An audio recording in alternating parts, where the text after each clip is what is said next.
Yo, what's going on, guys? It's Houston Sports Talk back into the video today. And today, the Sacramento Kings are signing Markelle Fultz to a remainder of the season contract. Now that Markelle Fultz is healthy and can play some basketball, I mean, not surprising teams are interested in picking him up. He had a very solid season with the Magic last year at 43 games and 18 starts, 21 minutes per game, average 8 points per game, 3 assists per game, 3 rebounds per game, 1 steal per game. And from the floor, shot 48%, even though he was a terrible three-point shooter. And so not surprising he's signing with the keam, and not super surprising he's signing with the Kings, because the Kings right now could really use a backup point guard. Look, Keon Ellis is great player. But with the performance we just saw him have tonight, 7 threes, 27 points, That's the type of guy you want having at the backup shooting guard, not the backup point guard. I think with Markelle Fultz, who's in his career has been a solid facilitator, in his career has averaged 5 assists per game. 2022-23 season averaged 6 assists per game, 6 assists per game in the 2021-22 season. So Fultz and Ellis are going to be getting some minutes together off the bench. Ellis doesn't necessarily have to play point guard minutes anymore. Ellis is at the 2, and Fultz can facilitate and look for a great shooter like Keon Ellis. I love watching Keon Ellis play. Big fan of Keon Ellis, but I think much rather have him at the backup 2 than the backup 1. And you can have a great facilitator like Markelle Fultz, or a good facilitator like Markelle Fultz, having his eye open for one of the best shooters on this team. I mean, with Keegan Murray's shooting struggles this year, I would say outside of Zach LaVine and Domas Sabonis, I mean, I would say maybe it's not stupid to say that Keon Ellis is probably the best. Even though Keegan Murray is still a great shooter, I think Keon Ellis has probably been the best shooter on this Kings roster this season outside of LaVine and Sabonis. I mean, Monk has struggled this year from 3. So is Keegan Murray. DeRozan is a solid shooter if he decides to shoot, but doesn't shoot often.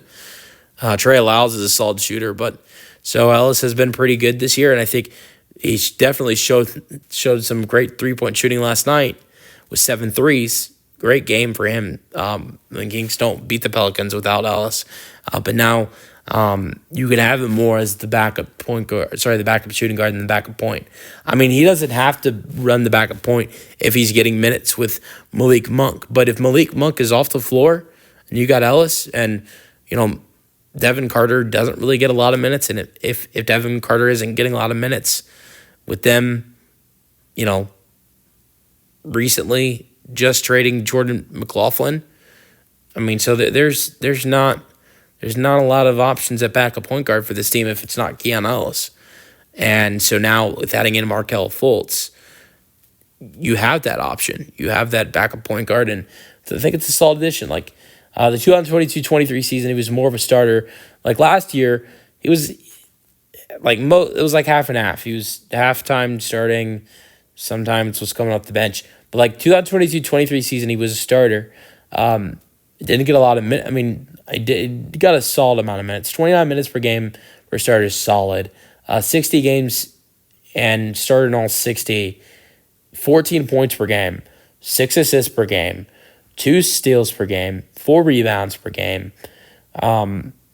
From 3, shot 31%, which I know that doesn't sound good because 31% for most players aren't good, but 31% was a career high from him for 3 and was shooting a decent amount. So played some really good basketball in the 2022-23 season as a starter. And obviously that he kind of was not in the starting role last season, but did start a little bit. And we'll see how he does for the Kings. I mean, I'm interested in it. And he didn't play that bad in the playoffs either. Like in the playoffs, for the Magic in the 2023-24 season, in their 7-game series, in the playoffs, he averaged 15 minutes per game in the series, averaged 6.4 points per game, 2 rebounds per game, and shot 59% from the floor in that 7-game series against the Cavs.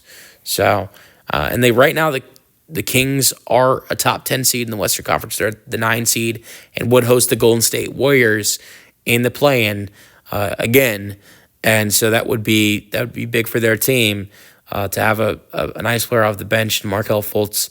And so, yeah, I'm excited to see how he can do for the Kings. Let me know your thoughts on the signing in the comment section, and peace out.